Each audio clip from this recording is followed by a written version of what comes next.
A história do Brasil é repleta de segredos e sussurros. Muitos desses sussurros envolvem sociedades secretas. A maçonaria é, sem dúvida, a mais famosa delas. Seus rituais, símbolos e influência política são temas de livros, filmes e teorias da conspiração. Contudo, nos corredores do poder brasileiro, outra sociedade, muito mais discreta e talvez mais influente em momentos cruciais, teceu sua teia de poder. Falamos da Bucha do Largo de São Francisco. É um erro comum e persistente confundir as duas. A maçonaria é uma fraternidade internacional, com raízes antigas e uma estrutura global. A Bucha, por outro lado, é uma criação genuinamente brasileira, nascida em um contexto muito específico. É crucial separar o joio do trigo. Para entender a política brasileira do século XIX e XX, é preciso olhar para além dos templos maçônicos. É necessário espiar pelas frestas das arcadas do Largo de São Francisco. Ali, um grupo de estudantes, sob a inspiração de um enigmático professor alemão, criou uma máquina de poder. Uma máquina que ajudou a derrubar um imperador, a fundar uma república e a moldar o Brasil como o conhecemos hoje. Toda grande história tem um personagem catalisador. Na saga da Bucha, esse personagem foi Julius Frank, ou Júlio Frank, como ficou conhecido no Brasil. Nascido na Alemanha no início do século XIX, Frank chegou ao Brasil em 1828, trazendo na bagagem mais do que livros e conhecimento jurídico. Ele trazia a memória e o espírito das Burschenschaften, as associações estudantis alemãs que fervilhavam com ideais liberais, nacionalistas e republicanos. Essas sociedades secretas lutavam contra a opressão dos principados germânicos, sonhando com uma Alemanha unificada e livre. Era um idealismo poderoso, forjado na juventude e na vida universitária. Frank testemunhou como estudantes se organizavam em irmandades secretas, com rituais próprios e um forte senso de lealdade. Eram, em essência, escolas de civismo e de ação política. Ao chegar ao Brasil e se tornar professor na recém-criada Faculdade de Direito de São Paulo, Frank encontrou um terreno fértil. O país era um império jovem, cheio de incertezas, e os estudantes que ali estavam seriam a futura elite administrativa e política. Frank viu a oportunidade de plantar uma semente. A semente alemã, plantada em solo paulista, estava prestes a germinar e a estender suas raízes por todo o império, mudando para sempre o curso da política nacional. Foi nos pátios e corredores da Faculdade de Direito do Largo de São Francisco, em São Paulo, que a Bucha nasceu. O ano era por volta de 1831. O professor Júlio Frank, com seu carisma e suas ideias liberais, reuniu um pequeno grupo de alunos de sua confiança. A proposta inicial era aparentemente simples e nobre: criar um fundo para auxiliar os colegas mais pobres. Muitos jovens talentosos abandonavam os estudos por não conseguirem pagar pela bucha, a gíria da época para a pensão e as refeições. A sociedade secreta seria, em sua fachada, uma obra de caridade. No entanto, por trás da filantropia, havia um plano muito maior.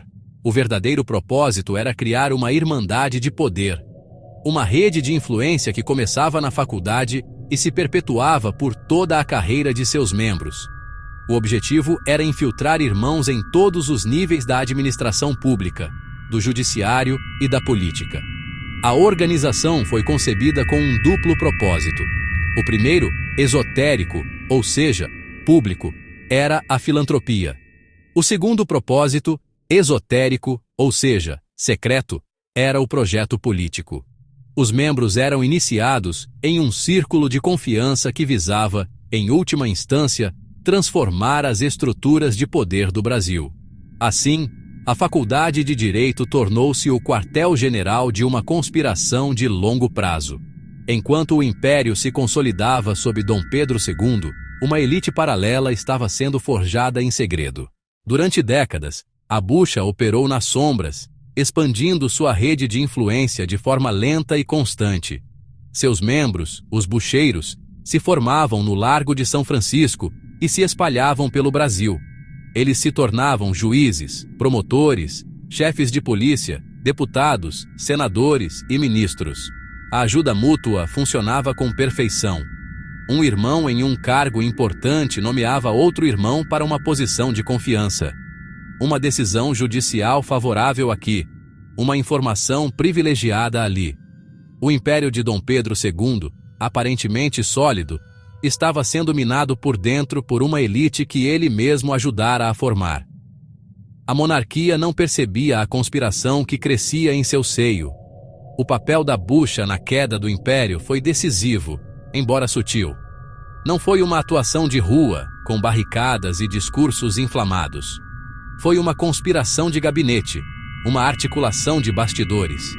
Os membros da bucha, muitos deles já em postos elevados no final do século XIX, foram os principais articuladores civis do movimento republicano. Eles prepararam o terreno ideológico e político para o golpe militar de 15 de novembro de 1889. Figuras como Campos Salles e Prudente de Moraes, ambos futuros presidentes da República e membros da bucha, foram centrais na conspiração. A proclamação da República pode ser vista, em grande medida, como a vitória do projeto da bucha. Após a queda de Dom Pedro II, quem assumiu o poder? Os doutores do Largo de São Francisco. O governo foi rapidamente preenchido por outros irmãos. Eles redigiram a nova Constituição, criaram as novas leis e moldaram as instituições da recém-nascida República à sua imagem e semelhança. O sucesso da bucha dependia de um fator crucial: o sigilo absoluto. A organização era estruturada em círculos concêntricos de conhecimento e poder. No círculo mais externo estavam os membros mais novos, os estudantes recém-iniciados. Eles conheciam apenas a faceta filantrópica da organização. A lealdade era testada nesse nível. Aqueles que se mostravam discretos, confiáveis e alinhados com os ideais liberais poderiam, com o tempo, ser convidados a adentrar os círculos mais internos. A seleção de novos membros era um processo rigoroso e meticuloso. Não bastava ser um bom aluno. O candidato precisava ser observado por membros mais antigos, que avaliavam seu caráter, sua discrição, suas ambições. Os olheiros da bucha estavam sempre atentos nos pátios e salas de aula, procurando por jovens promissores. Uma vez identificado, o candidato era sondado de maneira sutil. O juramento de silêncio era o passo mais importante. Quebrar esse juramento significava o ostracismo social e profissional, uma punição terrível para quem almejava uma carreira pública. A estrutura interna era hierárquica. No topo, havia um líder, conhecido como chave, que detinha o poder máximo. Abaixo dele, um conselho de membros mais velhos e influentes tomava as decisões estratégicas. A comunicação era feita de forma compartimentada. Um membro de um círculo inferior não tinha conhecimento da identidade dos membros dos círculos superiores, exceto de seu contato imediato. Os métodos da bucha eram pragmáticos e eficazes.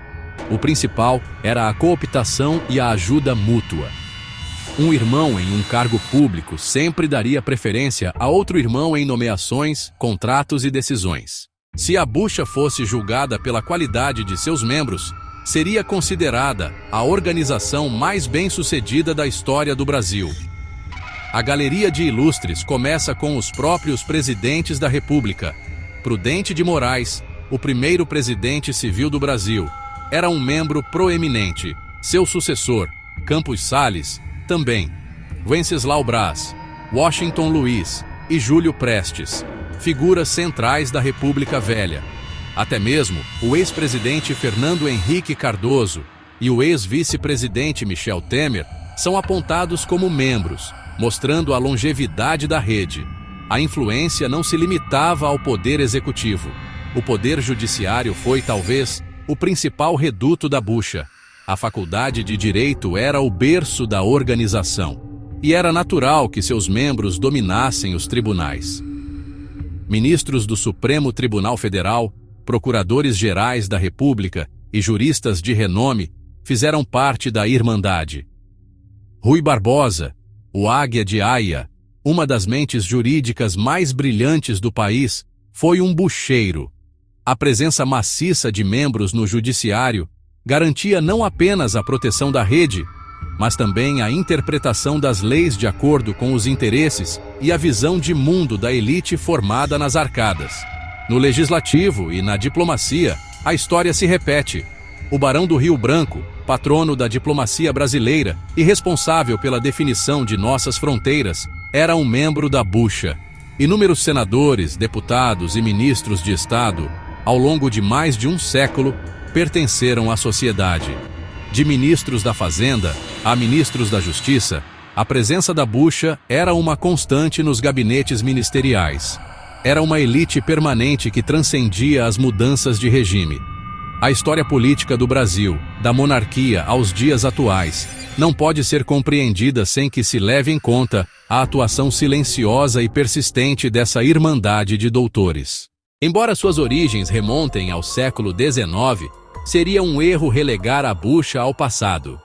A sociedade secreta do Largo de São Francisco soube se adaptar aos novos tempos. Seu legado de influência persiste na política brasileira contemporânea. A estrutura de ajuda mútua e a rede de contatos forjada nos bancos da faculdade continuam a ser um ativo valioso para seus membros.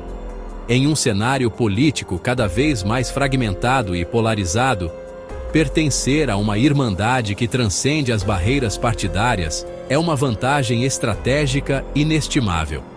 O ex-presidente Michel Temer e o ex-ministro da Justiça e do Supremo Tribunal Federal, Alexandre de Moraes, são ambos egressos do Largo de São Francisco e frequentemente citados como tendo laços com a tradição da bucha. Não é raro ver figuras de partidos rivais que trocam farpas na imprensa e no Congresso, agindo em conjunto nos bastidores para aprovar certas pautas ou para garantir nomeações de interesse comum.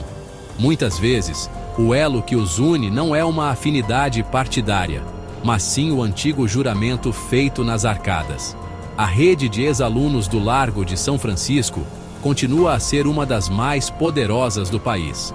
Seus membros ocupam cargos de destaque em grandes escritórios de advocacia, no judiciário, no Ministério Público, em empresas estatais e, claro, na política.